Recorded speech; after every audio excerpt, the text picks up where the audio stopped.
Hello, this is professor Naman Jain. Recently institute ने multi disciplinary case study के लिए एक सप्लीमेंट इशू किया है। Now this supplement runs into 81 pages. इस सेम सब्जेक्ट के लिए इंस्टीट्यूट ने एक सप्लीमेंट इशू किया था जो 25 to 26 पेजेस का था, फिर रिवाइज करके वापस से एक सप्लीमेंट इशू किया which is now of 81 pages. अगर अपन ये सप्लीमेंट का प्रॉपर एनालिसिस करें तो will find that 20 to 25% of the case laws are already included in your module. So there are additional 20 case laws. कितना? Additional 20 case laws which are not covered in your module but which is applicable for your June 23 attempt. तो अपना ये responsibility होता है कि वो 20 additional case laws भी अपन अच्छे से करके जाए for the June 23 attempt. Getting it? अच्छा, ये एडिशनल 20 केस लॉस के लिए आपको मेरे एंड से एक नोट्स प्रोवाइड किए जाएंगे। Now just with this notes you will be sorted for your June 23 attempt. ठीक है? अच्छा, ये नोट्स देखने जाए तो आपको ये नोट्स नीचे ड्राइव लिंक में मिल जाएगा। अब ये नोट्स का अगर स्ट्रक्चर देखने जाए तो सबसे पहले इधर इंडेक्स दिया हुआ है। तो इंडेक्स में आपको केस का नाम, केस का रेशियो मतलब इंपॉर्टेंट पार्ट क्या है वो केस का, वो लिखा हुआ है। And after that the detail, the brief case where it is included will be given. So supposedly if we take an example, case number 4 is SEBI versus NSE members association. Now इसका ratio ये है और इसका brief version page number 7 पे मिलेगा। तो अगर आप देखने जाओ पेज नंबर 7 पे,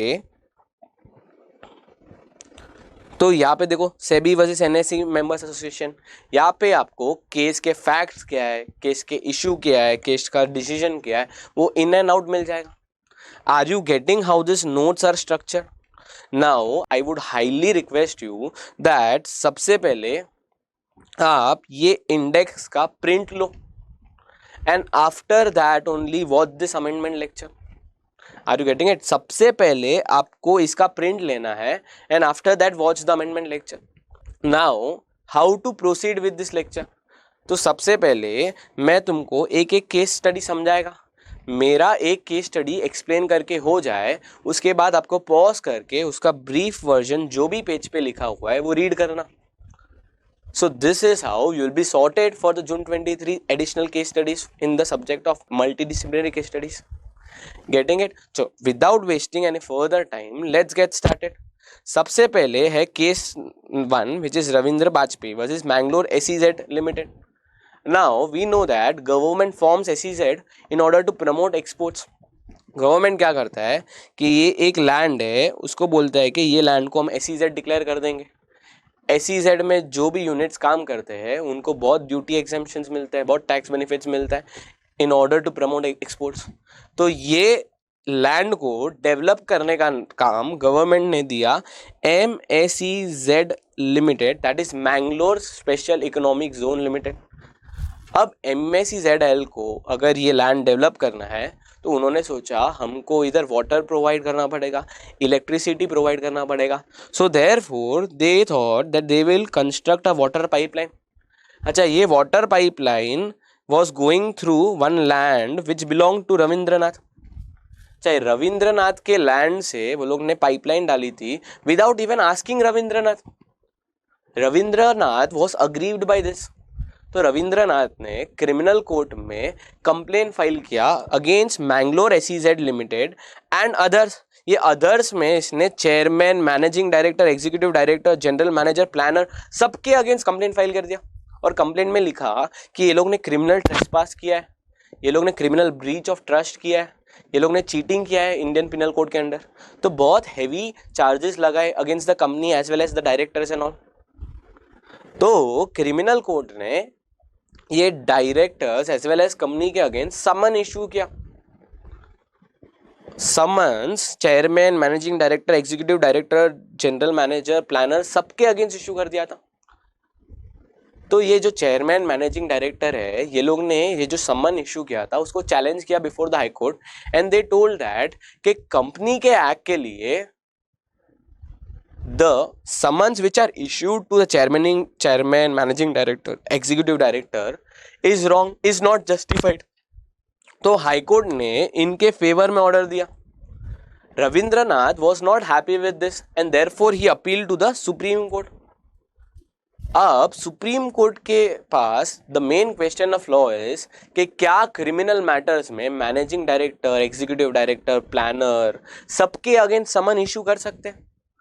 तो the Supreme Court held that the chairman, managing director, executive director, deputy general manager, planner cannot automatically be held vicariously liable for the acts of the company unless there are specific allegations and averment against them with the respect of their role. The courts have to be cautious while issuing summons against the chairman, MD, executive director in the criminal matters. So the Supreme Court held that कि अगर कुछ breach अगर company ने किया है तो in that case आप freely managing director, executive director, general manager, planner सबके अगेंस्ट समन्स इशू नहीं कर सकते हो. That was the important part of the judgment, that summons can not be issued to the managing director, executive director, planner for a wrong which is committed by a company. Getting it? This was your first case law. Now pause this here and read this case law from page number 4.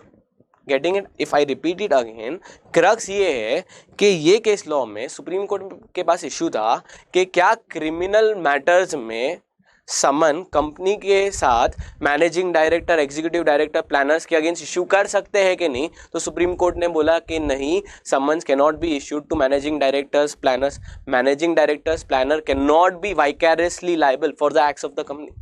Getting it? Very simple case law. चले आगे. Now we come to case law number 2.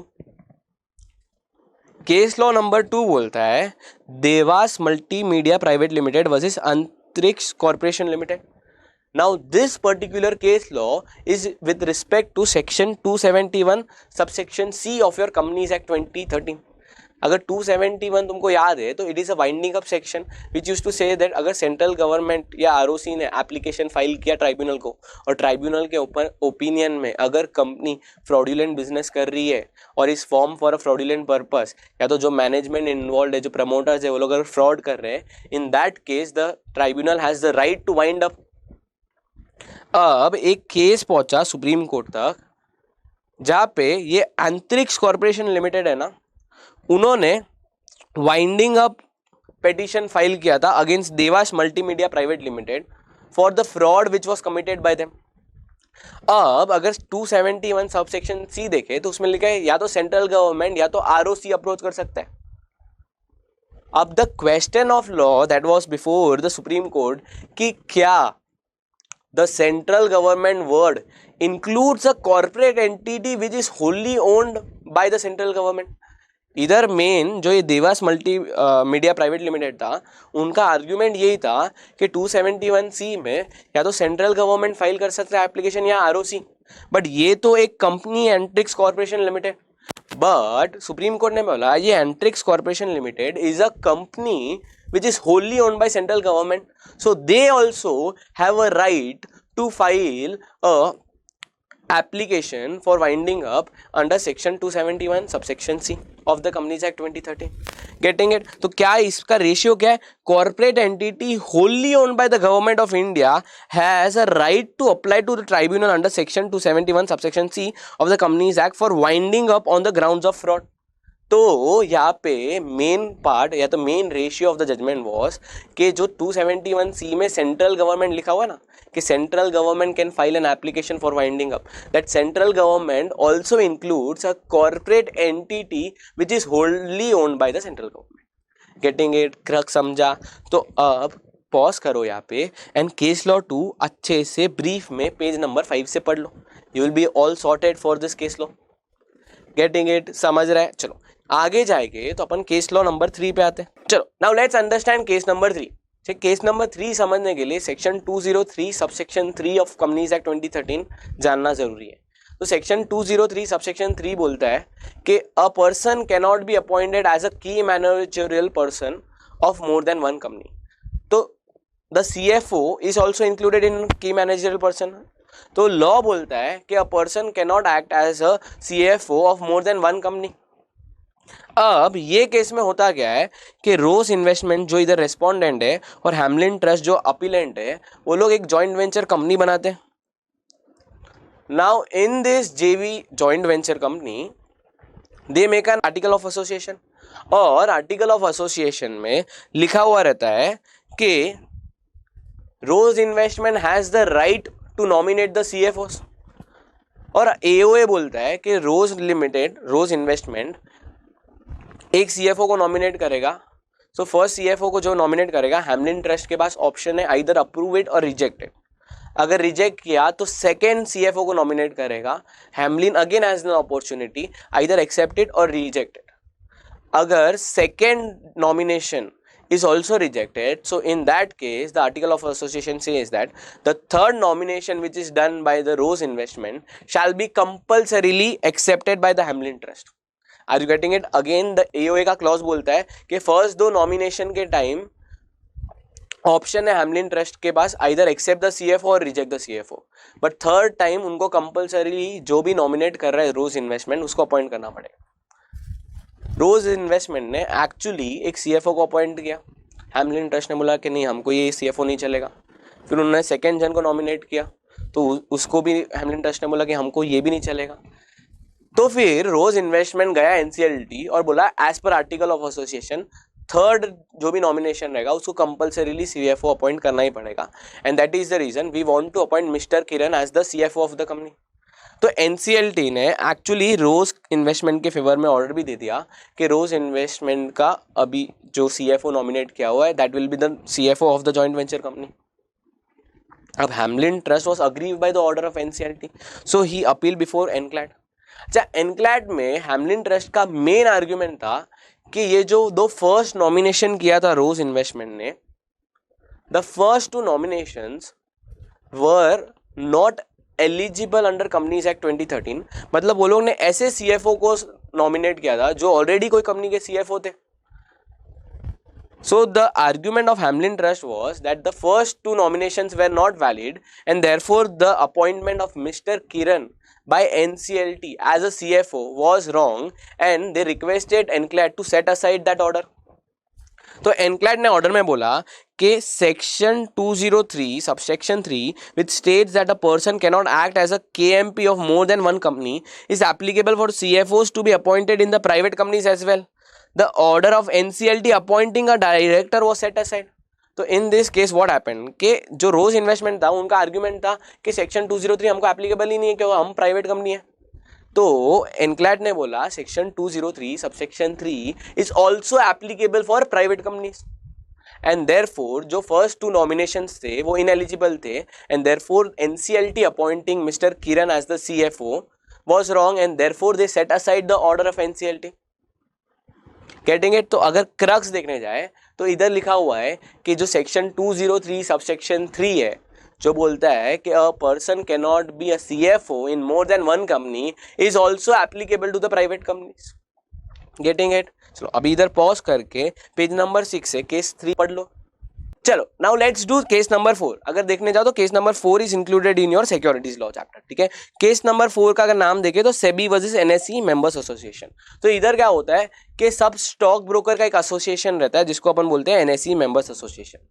अब सेबी का law बोलता है कि if a stock broker wants to operate in any stock exchange they have to first take registration from SEBI as well as pay the necessary fee. अब the argument by NSE members in the High Court was that के अगर हम 4 stock exchange के साथ काम कर रहे हैं, for example if I am a stock broker and if I am working with NSE, BSE, London stock exchange और Ahmedabad stock exchange, Kolkata stock exchange, तो सिर्फ एक सेबी की रजिस्ट्रेशन रिक्वायर्ड है एंड सिर्फ वन टाइम फी पे करना पड़ेगा. That was the argument of the stock broker.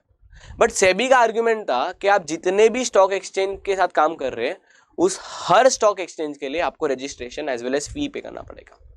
Getting it? तो सुप्रीम कोर्ट का जजमेंट आया इसमें, मतलब एक्चुअली हाई कोर्ट ने NSE मेंबर्स एसोसिएशन के फेवर में ऑर्डर कर दिया था, तो फिर सेबी को वो ऑर्डर अच्छा नहीं लगा, so therefore SEBI appeal this order before supreme court. ठीक है, तो सुप्रीम कोर्ट में केस बना SEBI versus NSE members association. So Supreme Court held that stock broker not only has to obtain a certificate of registration from SEBI for each of the stock exchange but has to pay ad valorem fee for each registration. तो supreme Court का judgement था कि जो भी stock broker multiple stock exchanges के साथ काम कर रहा है, तो for each stock exchange he has to take registration from the SEBI as well as he has to pay the necessary fees.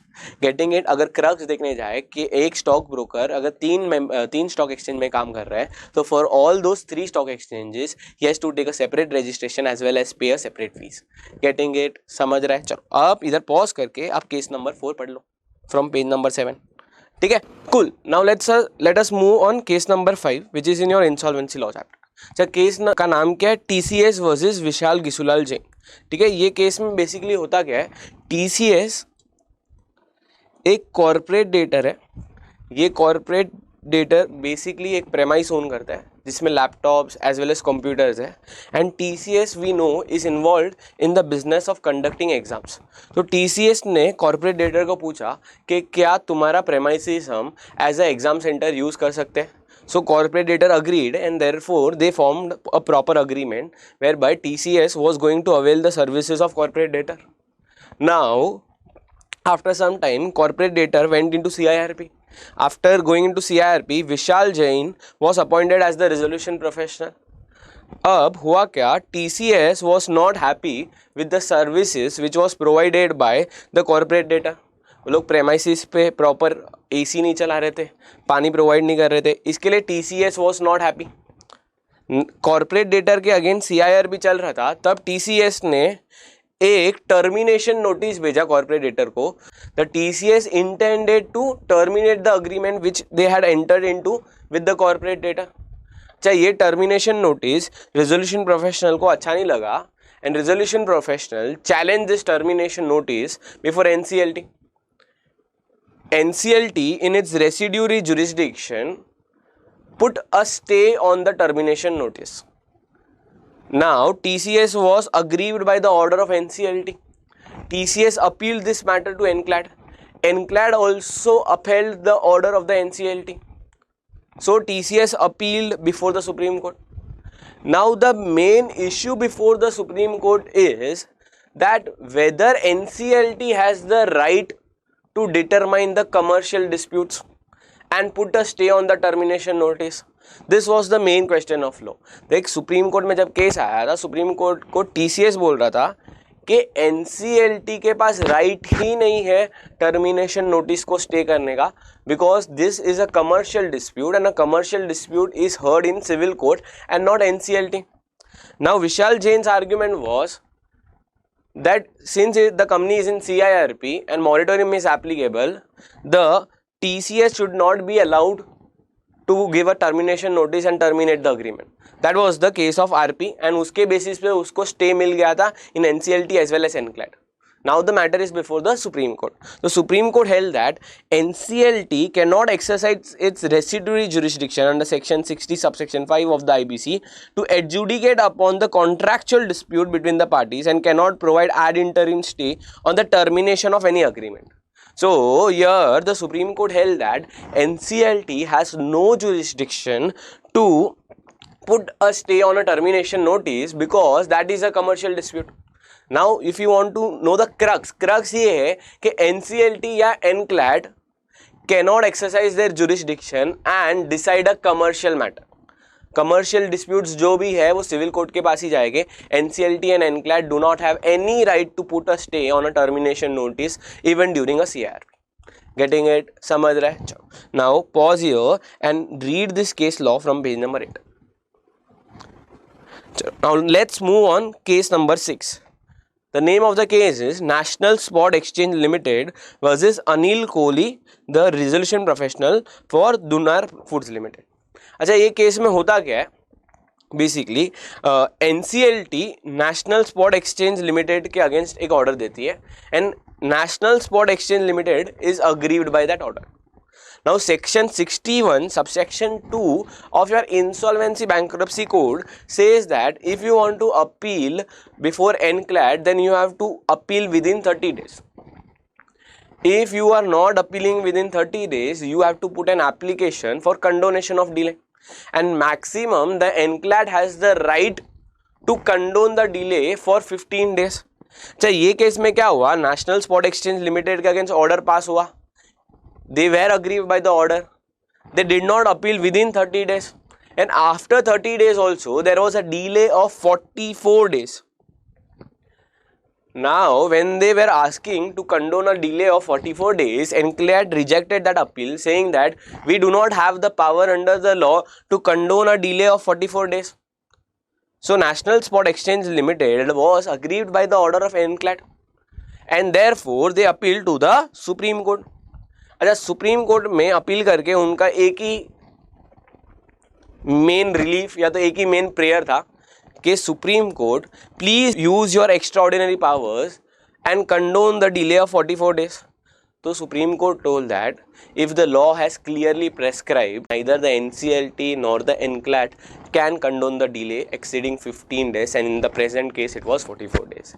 तो अगर क्रक्स देखने जाए कि अगर लॉ में लिखा हुआ है कि मैक्सिमम डिले जो कंडोन हो सकता है वो 15 डेज है, इन दैट केस NCLT या तो NCLAT does not have a power to condone the delay exceeding 15 days.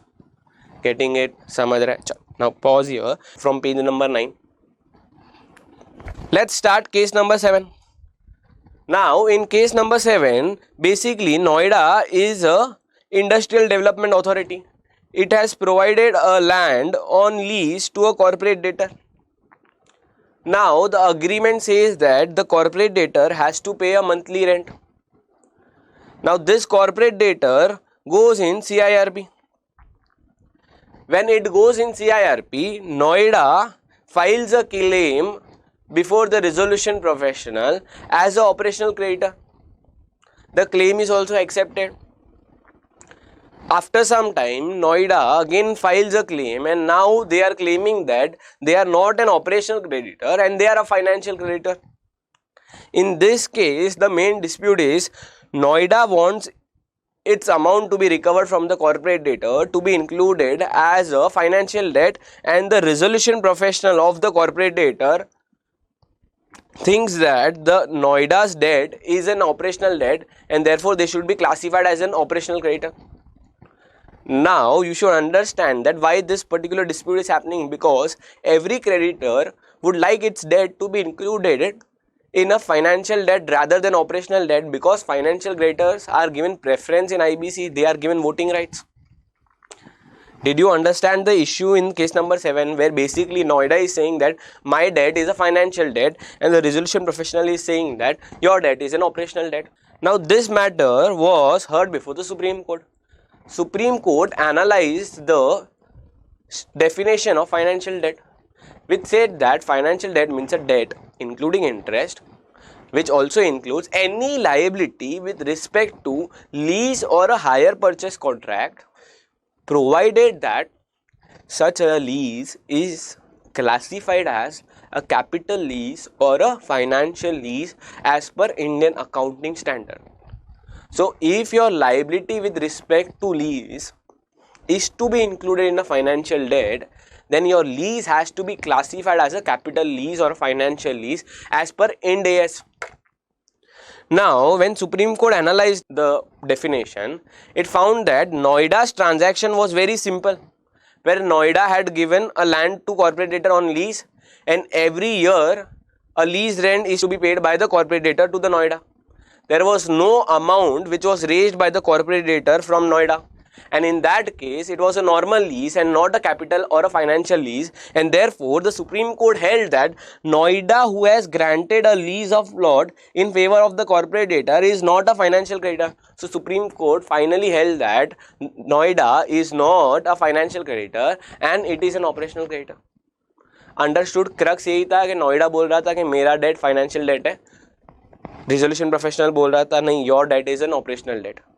Supreme Court finally came and said that Noida, your debt is a operational debt and you cannot be classified as a financial creditor because your lease is a normal lease and not a capital or a financial lease.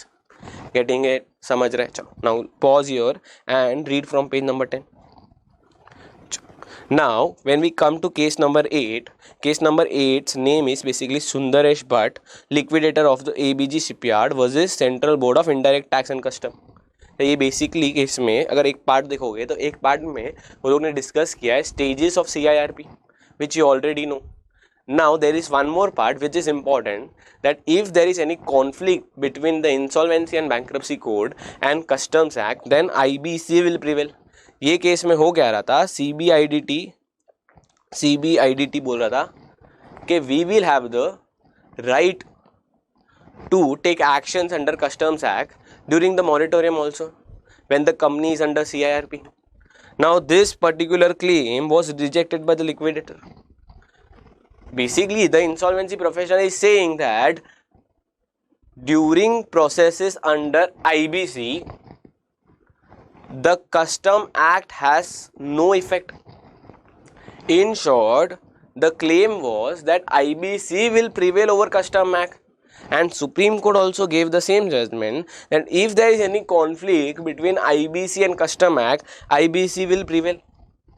If you analyze the judgment properly, the Supreme Court says that during processes under the Insolvency Bankruptcy Code, the custom officers under the Custom Act have no right to exercise their power under Customs Acts. So custom officers have to be quiet when the CIRP or liquidation is going off of a company under Insolvency and Bankruptcy Code. Getting it? Now stop here and read it from page number 11. Let's move on to case number 9. अच्छा, case number 9 में अगर तुम देखोगे तो एक farmer resolution professional तुम्हारा appellate है and COC is your respondent. ठीक है, इसमें क्या हुआ कि सीओसी ने डिसाइड किया कि ये सुमत गुप्ता को अपन रिप्लेस करके एक नया रेजोल्यूशन प्रोफेशनल अपॉइंट करेंगे. Now when COC looked into the law said that if you want to replace the resolution professional, that is very well allowed by the IBC, only you need to pass a resolution by 66%. COC passed the resolution by 66% and approached NCLT to replace the resolution professional.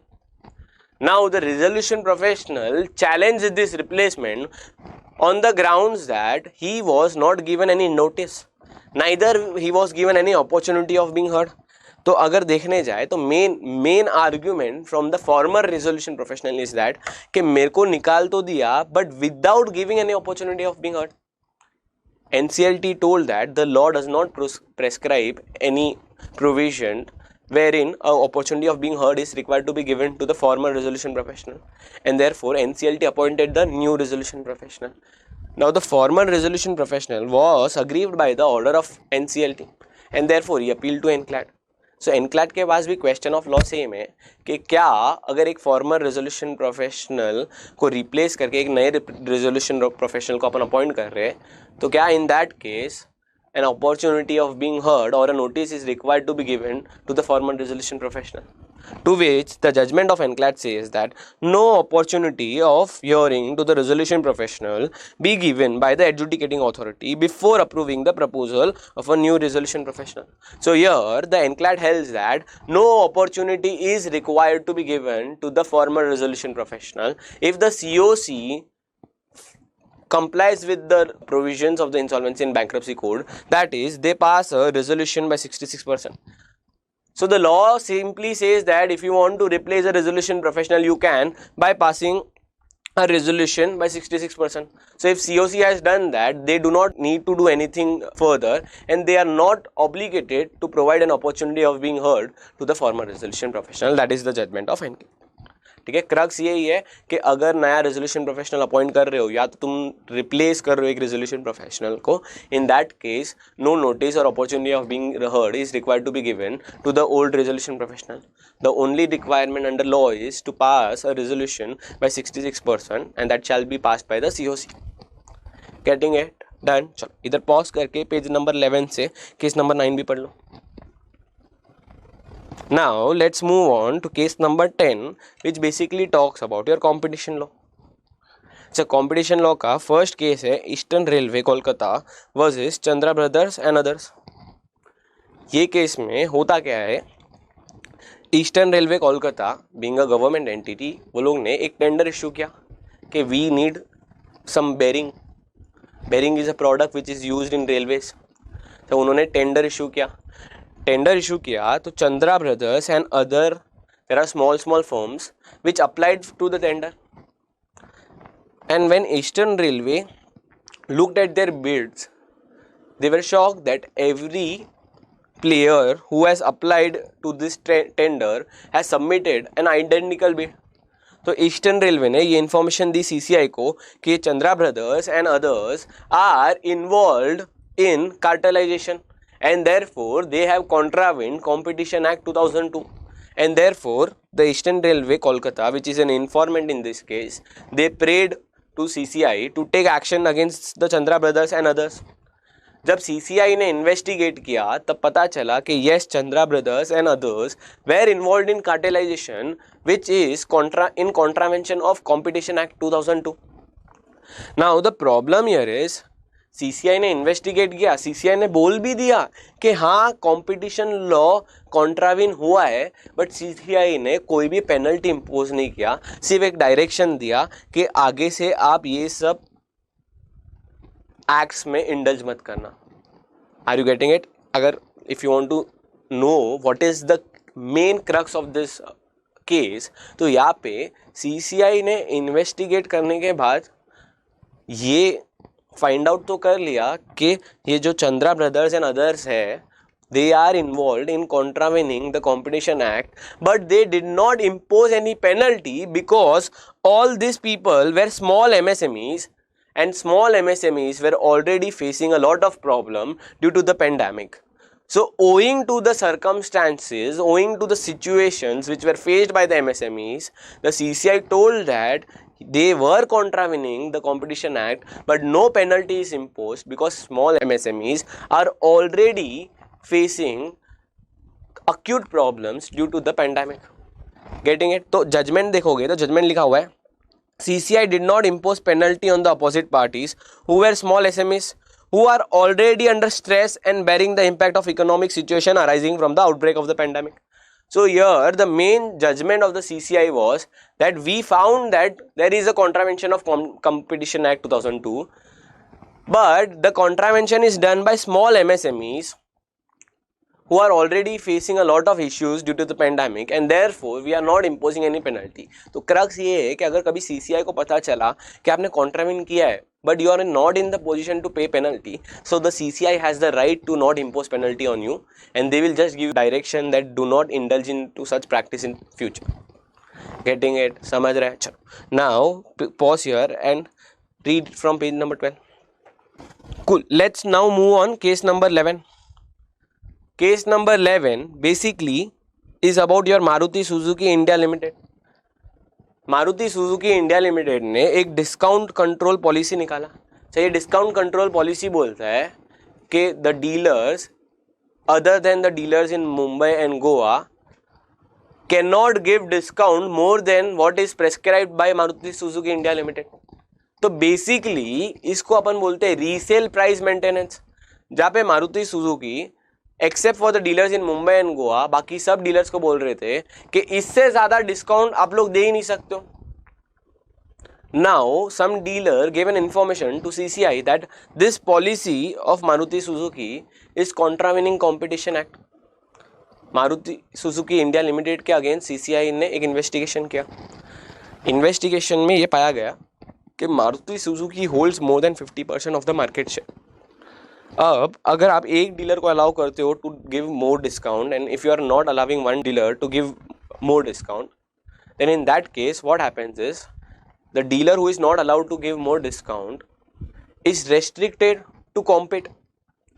So this was the observation of CCI, and CCI ने बोला कि अगर मारुति जैसा बड़ा brand अगर discount control policy लेके आता है then that is affecting the interest of customers, because जो एरिया में मैक्सिमम डिस्काउंट नहीं दे सकते those customers will have to pay more prices.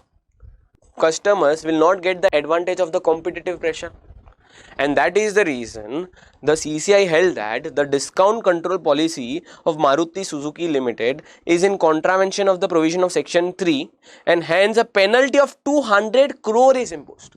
Now we are getting how hefty the penalties of CCI are.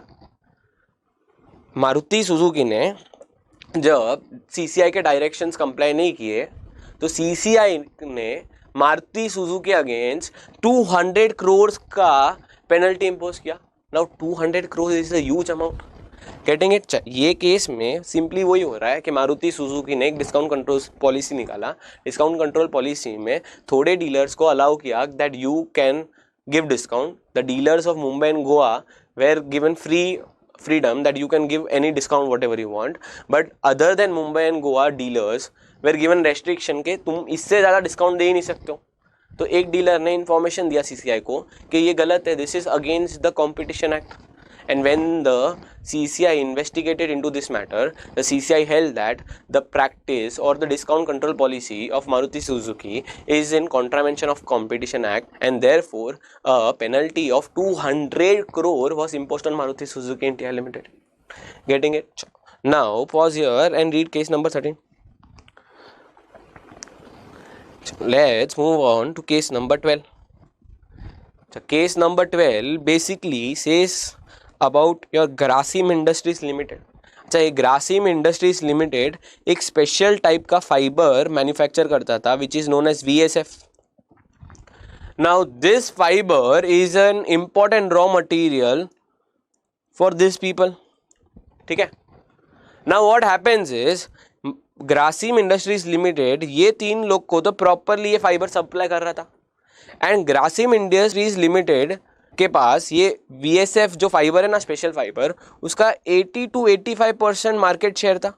तो इन short अगर India में आपको ये raw material चाहिए तो आपको ग्रासिम इंडस्ट्री लिमिटेड ही दे सकता है, बाकी कोई दे ही नहीं सकता है। And the problem was this person had some personal issues with this company, and therefore this company was not providing the raw material to this person, or if they were providing, it was providing at a price higher than the price which the Grasim Industries Limited sold this fiber to these people.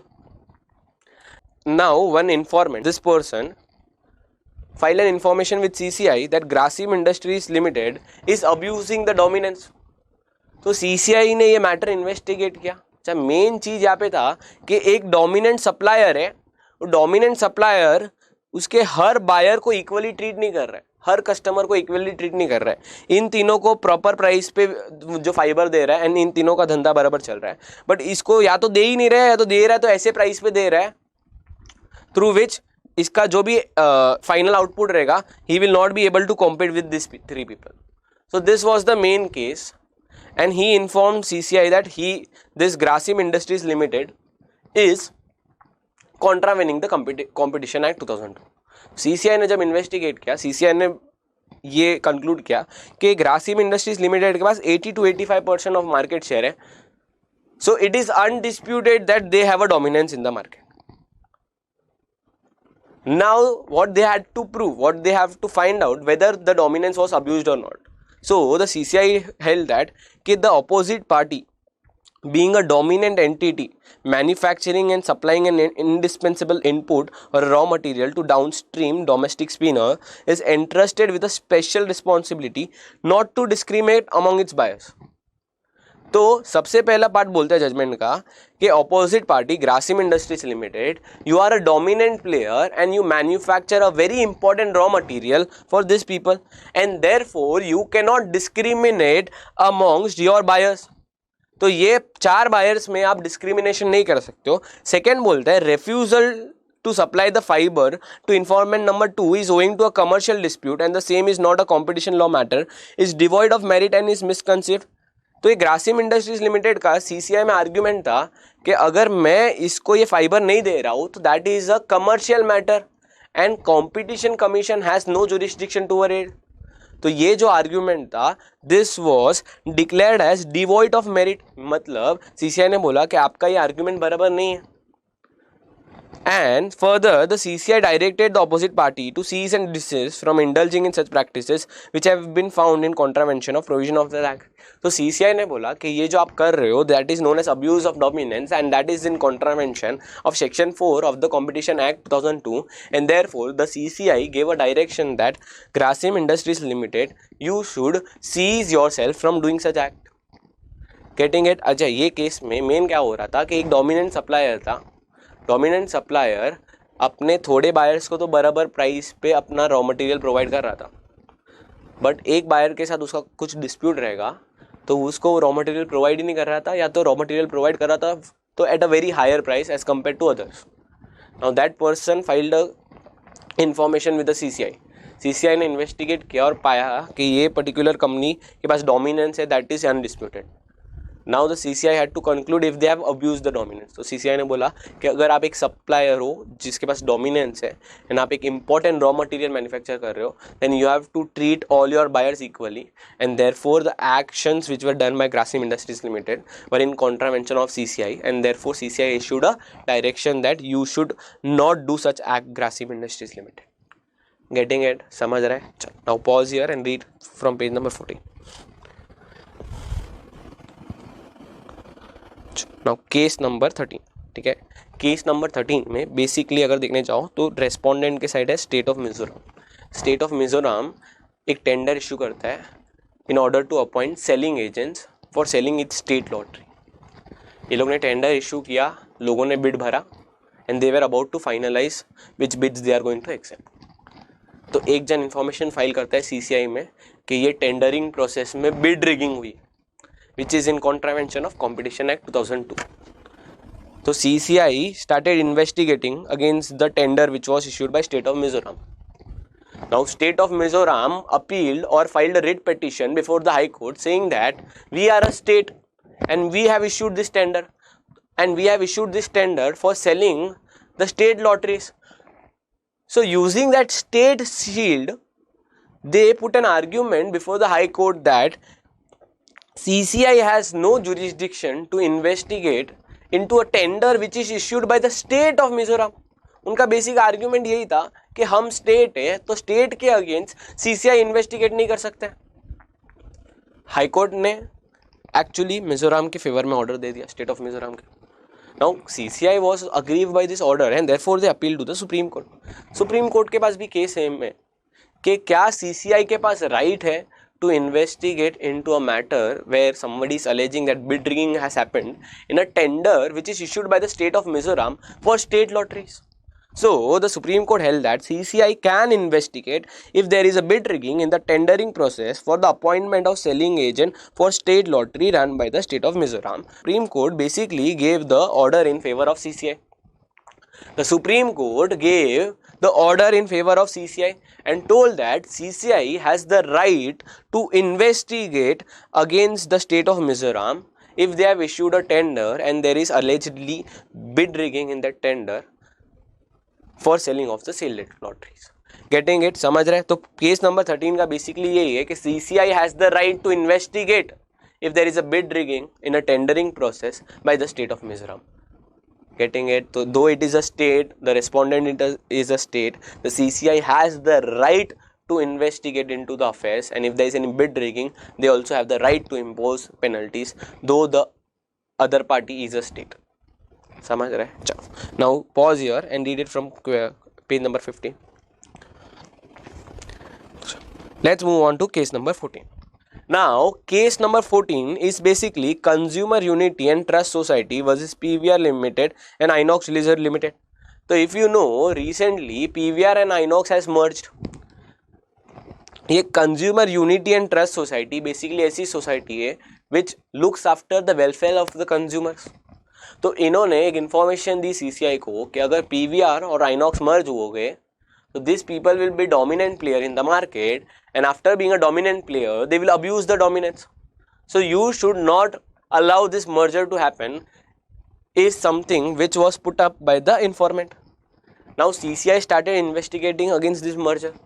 Merger के बाद CCI concluded that at present we don't feel that the merger of PVR or Inox will make them a dominant party.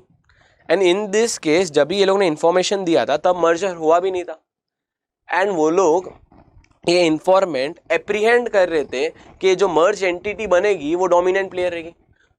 तो CCI ने बोला पहली बात तो सबसे पहली बात अभी एट प्रेजेंट स्टेज ये लोग दोनों मर्ज हुए नहीं और अगर मर्ज हो भी गए तो CCI does not feel at present that they will enjoy dominant position because already there are various local multiplexes. तो PVR और Inox का मर्जर के वजह से they will not be a dominant player in the market was something which was observed by the CCI and if they are not dominant then the abuse of dominance does not come into question. So the CCI told that the merger of PVR and Inox does not have any appreciable adverse effect on the competition in India, and therefore there exists no prima facie case under the provisions of section 3 and 4 of the act.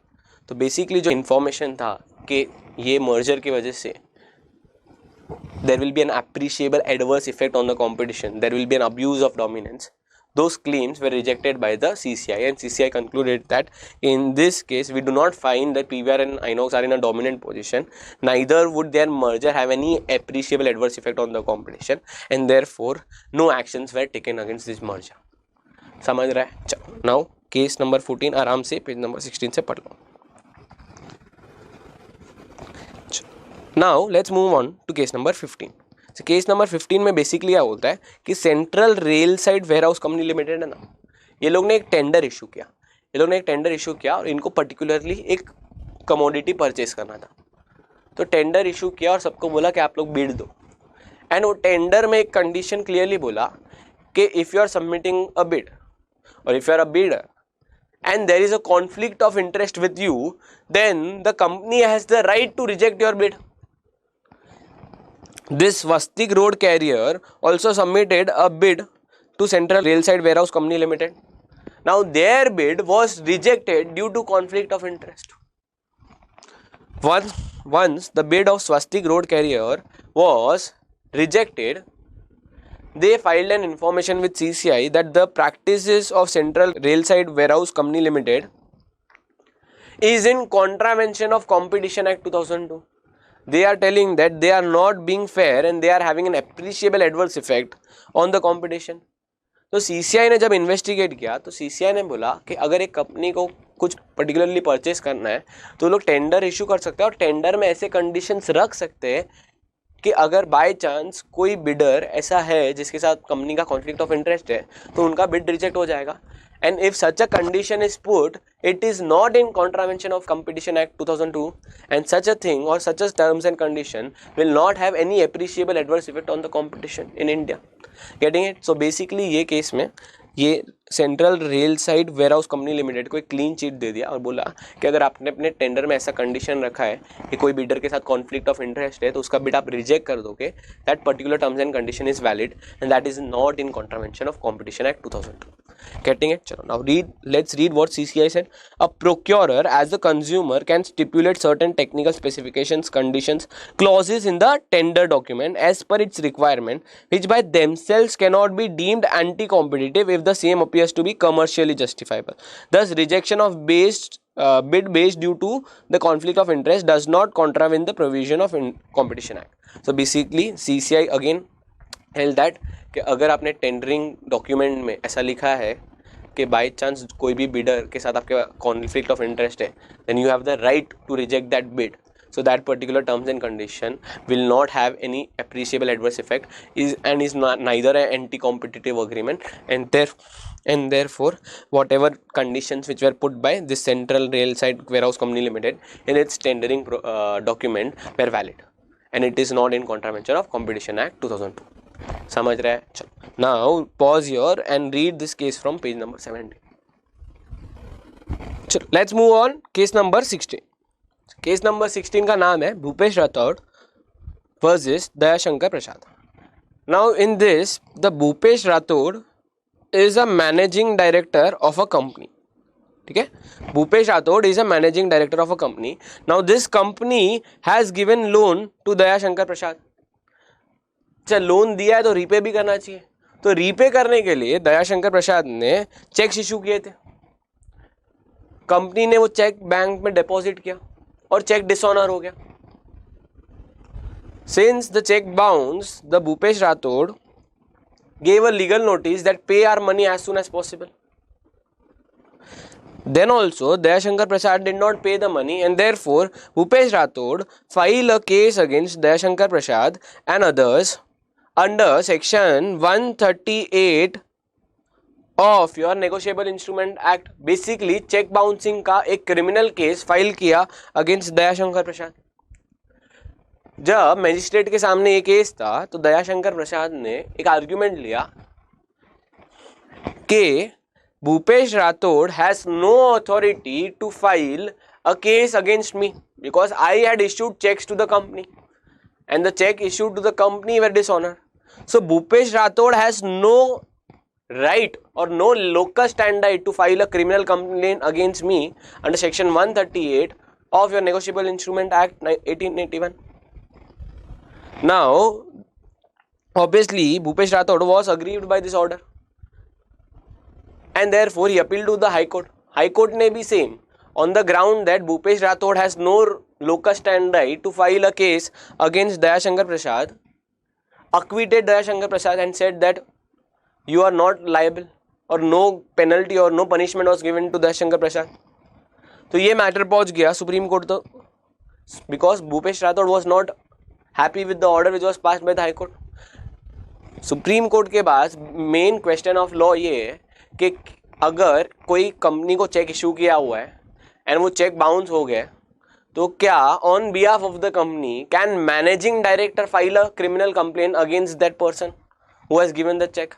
Now that was the main question of law कि क्या company के जगह उसका managing director file कर सकता है. And in this case, what happened? Bhupesh Rathod ने clearly लिखा था that I am filing this case on behalf of the company. So the main question again before the Supreme Court is क्या company के behalf में एक managing director criminal complain file कर सकता है under section 138 of negotiable instrument act. Basically cheque bouncing का case क्या managing director कर सकता है instead of the company. Now we will see the Supreme Court judgment which says that if a complaint was made in the name of the company, it is necessary that a natural person represents a jurisdict person in the court and the court looks upon the natural person for all practical purposes. It is in context that the observation were made that the body corporate is a de jure complainant while the human being is a de facto complainant to represent the former in the court proceeding. तो यहाँ पे supreme Court का judgement बोलता है कि in law the company is complainant but in fact the natural person that is the managing director can be a complainant. इधर simply ये बोलते हैं कि अगर कंपनी के अगेंस्ट आपने चेक इशू किया और वो बाउंस हुआ है तो कंपनी तो एक आर्टिफिशियल पर्सन है.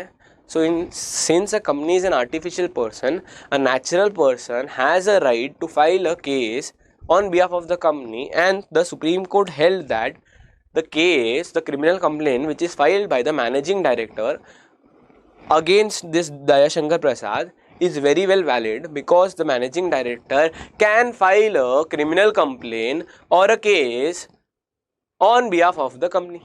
Getting it? The crux is एक मैनेजिंग डायरेक्टर चेक बाउंसिंग का केस कर सकता है on behalf of the company.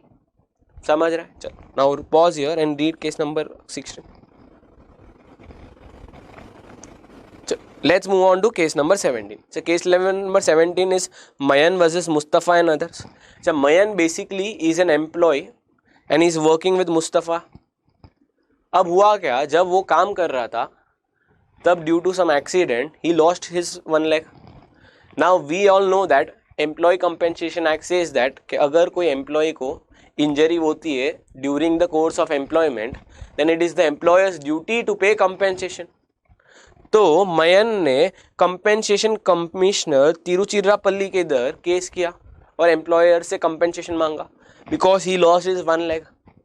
Compensation commissioner ने 1,50,000 का अप्रोक्सीमेटली एक अमाउंट एम्प्लॉयर को बोला कि आपको Mayan who is aggrieved, who is the injured party, you will have to pay to Mayan. Compensation commissioner का ये ऑर्डर आया. फिर ये जो एम्प्लॉयर है मुस्तफ़ा वो हाई कोर्ट में जाके बोलता है कि कंपेंसेशन कमिश्नर तिरुचिरापल्ली के पास कोई अथॉरिटी नहीं था ये केस को डिसाइड करने को, and compensation commissioner in some other jurisdiction had the right to entertain the matter. Now if we see employees compensation act उधर बोलता है कि अगर कंपेंसेशन कमिश्नर ने कुछ भी ऑर्डर दिया ना तो appeal can be filed in high court only and only on substantial question of law. अभी इधर क्या हुआ कि ये लोग ने हाई कोर्ट में अपील किया एम्प्लॉयर ने, और हाई कोर्ट ने टेरिटोरियल ग्राउंड्स पे वो जो कंपेंसेशन कमिश्नर तिरुचिरापल्ली का ऑर्डर है ना उसको सेट असाइड कर दिया. Obviously Mayan was aggrieved by this order and Mayan approach to the supreme court. Supreme court में मेन आर्ग्यूमेंट मयन का वही था कि in employees compensation act an appeal can be filed to high court only on the grounds of question of law and not on the lack of territorial jurisdiction.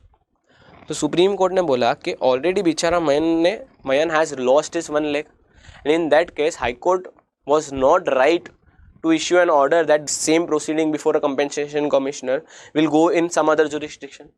तो एक main crux या तो main judgement supreme Court का यही था that the high court should not interfere with the award on the grounds of territorial jurisdiction on the make believe stand that the injured has not pleaded in his claim petition that he was residing within the jurisdiction of the compensation commissioner Tiruchirappalli. तो यहाँ पे अगर देखने जाए तो mainly supreme court ने बोला कि हाई कोर्ट का ये जो इंटरफियरेंस है on the ground of territorial jurisdiction, the high court had set aside the order और the award which was given by compensation commissioner Tiruchirappalli on the ground of territorial jurisdiction was not correct, because in Employee Compensation Act the appeal or the jurisdiction of high court can be only exercised when there is a substantial question of law. तो वापस से अगर crux देखने जाए तो ये case में crux ये है कि अगर एम्प्लॉय कंपेंसेशन एक्ट में कोई कंपेंसेशन कमिश्नर अवार्ड दे देता है किसी इंजर्ड पार्टी को और एम्प्लॉयर अगर हाई कोर्ट जाता है अपील करने को, तो only and only if there is any substantial question of law then only the high court can entertain the petition, otherwise they have to reject it. Territorial jurisdiction cannot be a ground of appeal in employ compensation act. समझ रहा है? चलो आप pause करके case number 17 पढ़ लो. Now case number 18. Case number 18 में क्या होता है बेसिकली कि स्टेट ऑफ केरला एक पॉलिसी इशू करता है कि if any company is interested in generating electricity from water they can come forward and they will be given some subsidies. तो ये Indsil hydro power and manganese limited वो लोग ने ये पॉलिसी को यूज करके एक कंपनी बनाई and they started electricity from water. After some time the state of government का वाटर डिपार्टमेंट ने एक नोटिफिकेशन इशू किया और बोला कि अब जितने भी कंपनी वाटर यूज करके इलेक्ट्रिसिटी बना रहे हैं उनको एक रॉयल्टी पे करना पड़ेगा on the water which is used bye them. Now, Industrial Hydro Power and Manganese Limited was not happy with this order, and they filed a writ petition in High Court. जब high court में वो लोग हार गए, इसके लिए लोग supreme court आए.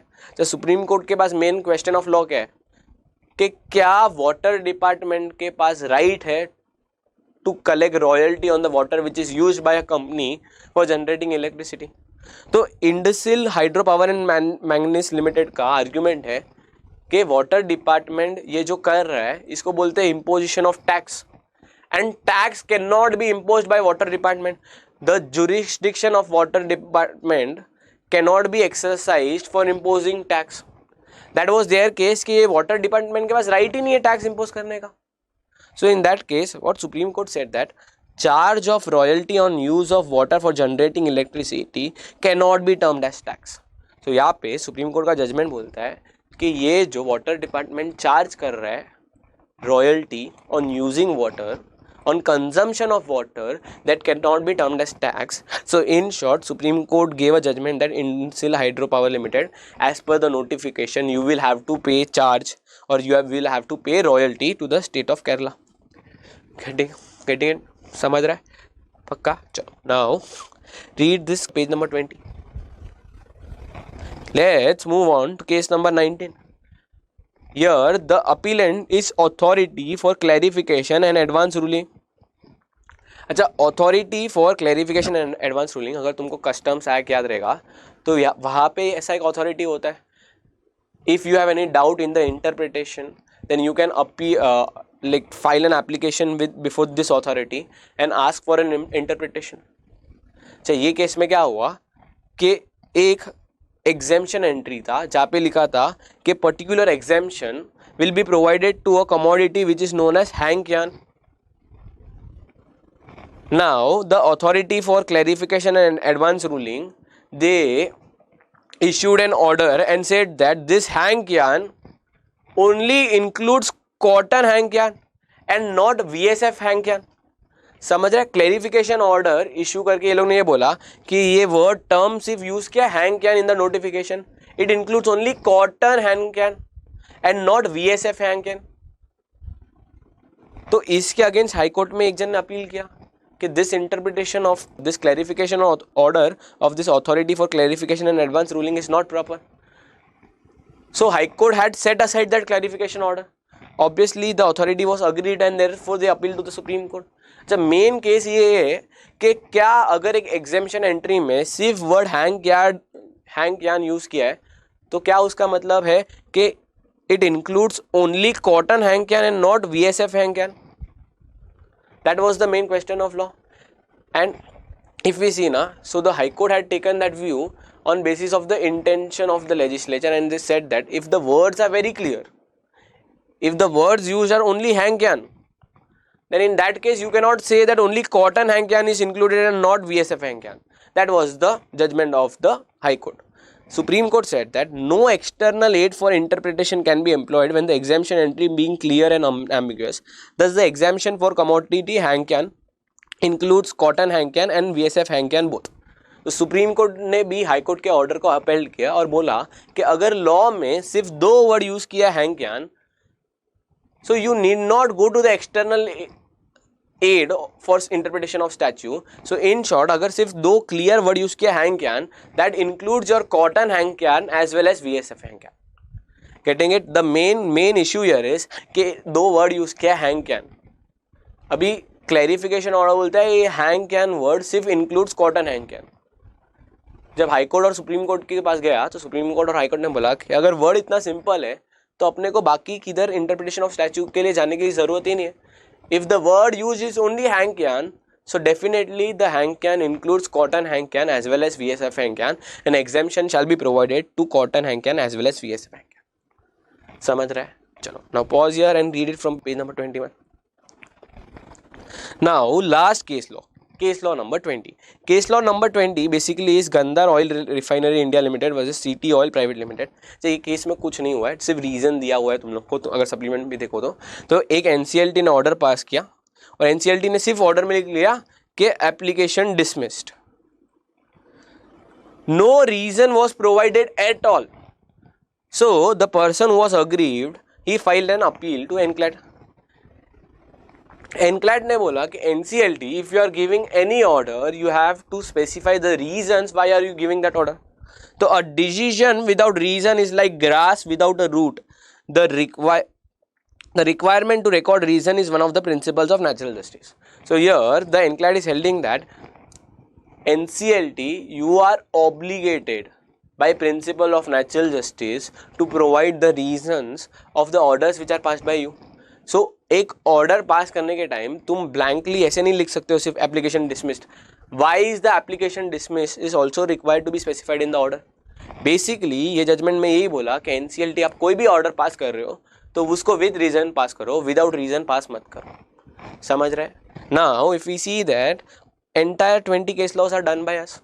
एग्जाम के लिए तुम लोग सिर्फ रेशियो पढ़ के जाओगे ना तो भी तुमको एंटायर केस स्टडी समझ जाएगा.